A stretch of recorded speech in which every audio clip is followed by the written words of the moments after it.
সম্মানিত ভিউয়ার্স, আসসালামু আলাইকুম। এসপি হাউস প্ল্যান চ্যানেলের পক্ষ থেকে আপনাদের সবাইকে শুভেচ্ছা অভিনন্দন। আজকের ভিডিওতে আপনাদেরকে 34 ফুট বাই 37 ফুট 1258 স্কোয়ার ফিটের ভিতরে 4টি বেডরুম দিয়ে একটি হাউস প্ল্যান দেখাবো, সম্পূর্ণ নতুন ডিজাইনের। আশা করি আজকের ডিজাইনটিও আপনাদের ভালো লাগবে। তো আমাদের ডিজাইনের পাশের মাপটি হবে 34 ফিট অ্যান্ড দিকের মাপটি হবে 37 ফিট। আশা করি আপনারা দোনো সাইডের মাপটি বুঝতে পেরেছেন।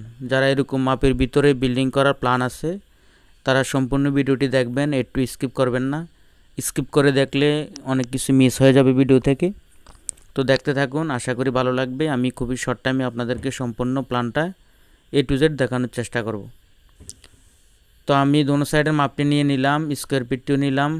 আশা করি আপনারা বুঝতে পেরেছেন। তারপরে স্টেপে বিল্ডিংয়ের আউটসাইড অ্যান্ড ইনসাইড, ভিতরে এবং বাহিরে সম্পূর্ণ ওয়ালগুলো আমি রেড কালার দিয়ে কালার করে নিচ্ছি।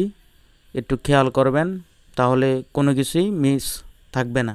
আমি স্টেপ বাই স্টেপ সম্পূর্ণ প্ল্যানটাই আপনাদেরকে খুবই সুন্দর করে ক্লিয়ার করে দেখানোর চেষ্টা করব। তো আশা করি আপনারা বিল্ডিংয়ের সম্পূর্ণ ওয়ালগুলো বুঝতে পেরেছেন, ঠিক আছে। তো আমি তারপরে স্টেপে আপনাদেরকে দেখাবো উইন্ডো অ্যান্ড ভেন্টিলেটরগুলো আমি হলুদ কালার দিয়ে কালার করে নিচ্ছি।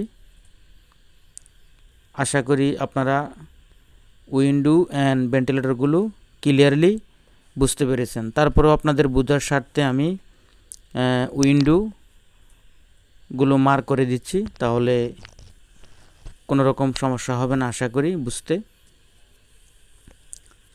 ওকে, তো আমি উইন্ডো অ্যান্ড ভেন্টিলেটরগুলো মার্ক করে নিচ্ছি। আশা করি আপনারা খুবই সুন্দরভাবে ক্লিয়ারলি উইন্ডো অ্যান্ড ভেন্টিলেটরগুলো বুঝতে পেরেছেন। তারপরে স্টেপে আমরা ডোরগুলো দেখব। তো আপনারা বেডরুমের ডোরগুলো সম্পূর্ণ 3 ফুট করে রাখবেন, টয়লেট অ্যান্ড কিচেনের ডোরগুলো 2.5 ফুট করে রাখলেই হবে। তো মেন গেটটি হবে আমাদের এখানে, মেন গেটের ডোরটি আপনারা 4.5 ফিট অথবা 5 ফিটও রাখতে পারেন। স্টেয়ারটি আমাদের এখানে এই সাইড থেকে উপরে উঠাবেন, 3 ফিট করে রাখবেন। 3 ফিট অথবা 3.5 ফিটও রাখতে পারেন যদি কম মনে হয়। তো ল্যান্ডিং পজিশনটি আমাদের এখানে, এটার মাপটি হবে 8 ফুট 4 ইঞ্চি বাই 3 ফুট।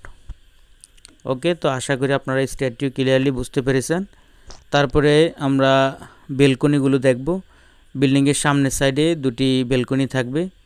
তো বেলকনিটার মাপ হবে 8 ফুট বাই 2 ফুট 7 ইঞ্চি করে।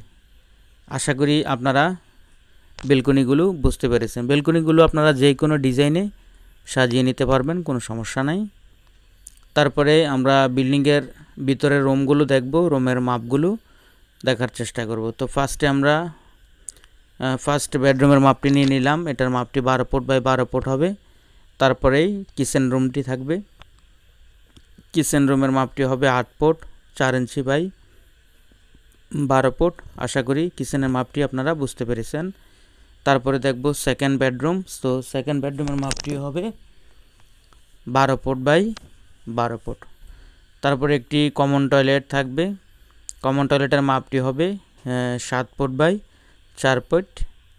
তারপরে একটি অ্যাটাচ টয়লেট থাকবে। অ্যাটাচ টয়লেটের মাপটি হবে 7 ফুট বাই 3 ফিট 11 ইঞ্চি। ওকে, তো তারপরে আমাদের এই সেন্টার প্লেসটিতে আমরা ডাইনিং অ্যান্ড লিভিং এরিয়া করে নিব। তো এই সম্পূর্ণ এরিয়ার এই সাইডের মাপটি হবে 25 ফুট 9 ইঞ্চি, এটা সিঁড়ির নিচ পর্যন্ত। এই সাইডের মাপটি হবে 8 ফুট 4 ইঞ্চি। তারপরে দেখব আমরা 3 নাম্বার বেডরুম। তো 3 নাম্বার বেডরুমের মাপটি হবে 12 ফুট বাই 12 ফুট। এটার সঙ্গে একটি অ্যাটাচ টয়লেট থাকবে প্লাস বেলকনি থাকবে।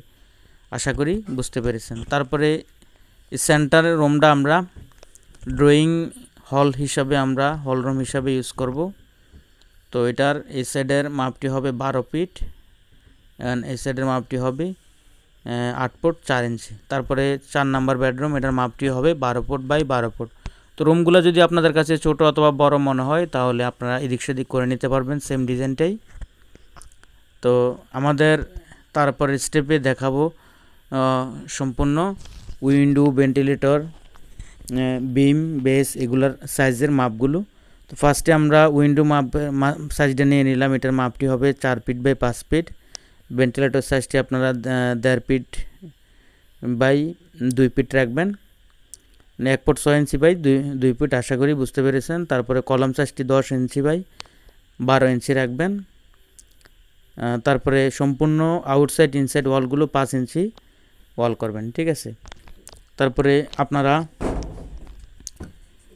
উপরে যে বিমটা দিবেন এটা আপনারা 10 ইঞ্চি বাই 15 ইঞ্চি, গ্রেড বিমও আপনারা 10 ইঞ্চি বাই 15 ইঞ্চি রাখলেই হবে। আশা করি বুঝতে পেরেছেন। তারপরও গ্রেড বিমটা একটু যদি আপনারা জায়গার কোনো সমস্যার কারণে যদি বাড়াতে হয়, এটা আপনারা তখনই অবশ্যই পরিকল্পনা করে কাজ করবেন। তো বেসগুলি আপনারা 5 ফিট বাই 5 ফিট রাখবেন, ঠিক আছে।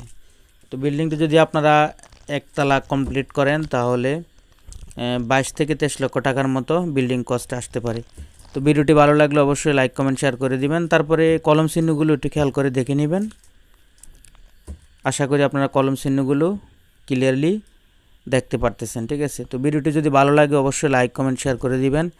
পরবর্তী ভিডিও পেতে অবশ্যই সাবস্ক্রাইব করে রাখবেন, আর অবশ্যই একটি লাইক দিয়ে দিবেন। আপনাদের একটি লাইকে পরবর্তী ভিডিও বানাতে আগ্রহ হয়, ঠিক আছে। ধন্যবাদ সবাইকে।